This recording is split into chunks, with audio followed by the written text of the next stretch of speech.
Hello friends, welcome back to my channel. আজ আমি তোমাদের সাথে শেয়ার করব নিরামিষ ক্যাপসি চানা পনিরের রেসিপি। চানা পনির বানানোর জন্য সবার প্রথমে আমি এখানে চানা মটরগুলোকে পরিষ্কার করে জলে ধুয়ে 2 থেকে 3 ঘন্টা মতো জলে ভিজিয়ে রেখেছিলাম। এবার আরেকবার ভালোভাবে জল পাল্টে ধুয়ে নেব। তো এবার চানা মটরগুলোকে প্রেসার কুকারে 2 থেকে 3টে সিটি দিয়ে সেদ্ধ করে নেব। সেদ্ধ করার জন্য এখানে চানা মটরগুলোকে জল সমেত প্রেসার কুকারে ঢেলে দিলাম। এর মধ্যে আমি হাফ চামচ মতো নুন আর 1 চামচ মতো সাদা তেল দিয়ে ভালোভাবে মিশিয়ে 2 থেকে 3টি সিটি দিয়ে নিচ্ছি। তো মটরগুলো সেদ্ধ হয়ে গেলে ওই অবস্থাতেই প্রায় আধ ঘন্টা মতো আমি রেখে দিয়েছিলাম। তো একদম ভাপটা বেরিয়ে গেলে তারপর আমি প্রেসার কুকারের ঢাকনাটা খুলে মটরগুলোকে আলাদা পাত্রে নামিয়ে জলটা আলাদা করে নিয়েছি।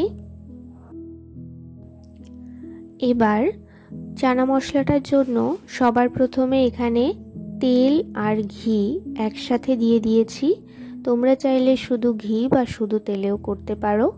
এর মধ্যে আমি কালারটা সুন্দরভাবে আসার জন্য অল্প চিনি আর ফোড়নে দিয়ে দিলাম গোটা শুকনো লঙ্কা আর গোটা গরম মশলা।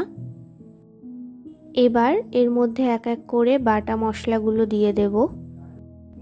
সবার প্রথমে দিয়ে দিলাম আদা বাটা।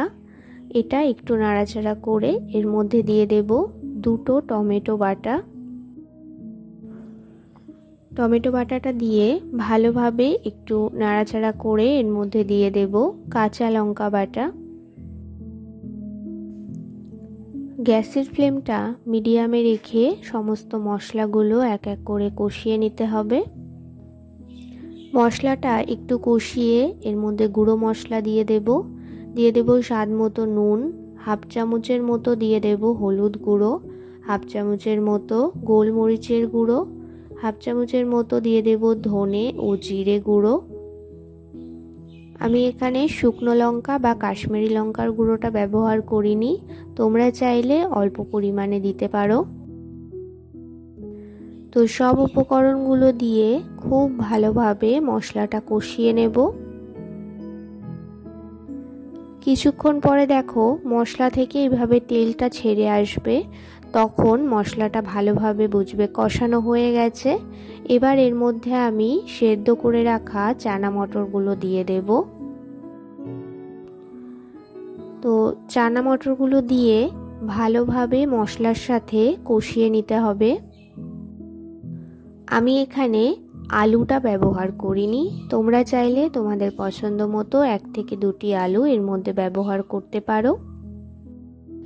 চানা মটরটা একটু কষানো হলে এর মধ্যে আমি দিয়ে দিচ্ছি গোটা একটি ক্যাপসিকাম কুচি। ক্যাপসিকামগুলোকে আমি ছোট ছোট কিউব করে কেটে নিয়েছি।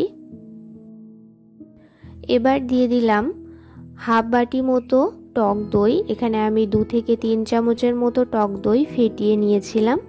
আর দিয়ে দিলাম 4 মগজ ও পোস্ত বাটা। এবার সব কিছু খুব ভালোভাবে চানা মটরের সাথে কষিয়ে নিতে হবে, গ্যাসটা একদম লোতে দিয়ে।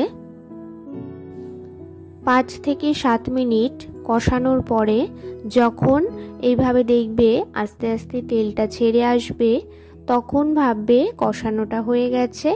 অতএব আমরা এখানে এবার চানা মটরে যে সেদ্ধ করে রাখা জলটা, সেই জলটা এর মধ্যে দিয়ে দেব।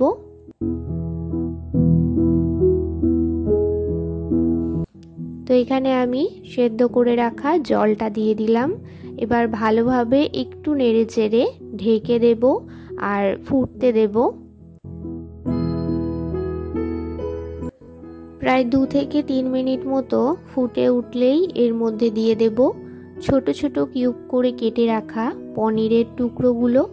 আমি পনিরটা আগে থেকে ভাজিনি, তোমরা চাইলে অল্প একটু ভেজে তারপরে দিতে পারো। তো পনিরটা দিয়ে ভালোভাবে আবারও একটু নাড়াচাড়া করে বেশ কিছুক্ষণ ঢেকে রেখেছিলাম। তো এখানে সব কিছু ভালোভাবে বয়েল হয়ে গেছে। এবার নামানোর কিছুক্ষণ আগে এর মধ্যে অল্প কাসুরি মেথি আর অল্প পরিমাণে দিয়ে দেব গরম মশলার গুঁড়ো। বেশ কিছুক্ষণ ভালোভাবে ফুটিয়ে নেওয়ার পরে গ্রেভিটা বেশ কিছুটা ঘন হয়ে এসছে। এবার আমি 1 চামচের মতো ঘি দিয়ে চানা মশলাটা নামিয়ে নেব। তো তৈরি হয়ে গেল নিরামিষ ক্যাপসি চানা পনিরের রেসিপি। এটি তোমরা রুটি, পরোটা, নান যে কোনো কিছুর সাথে সার্ভ করতে পারো। তো আমার চ্যানেলে নতুন হয়ে থাকলে চ্যানেলটি সাবস্ক্রাইব করে পাশে থেকো। ভিডিওটি একটি শেয়ার করে লাইক করে দিও। দেখা হচ্ছে নতুন ভিডিওতে।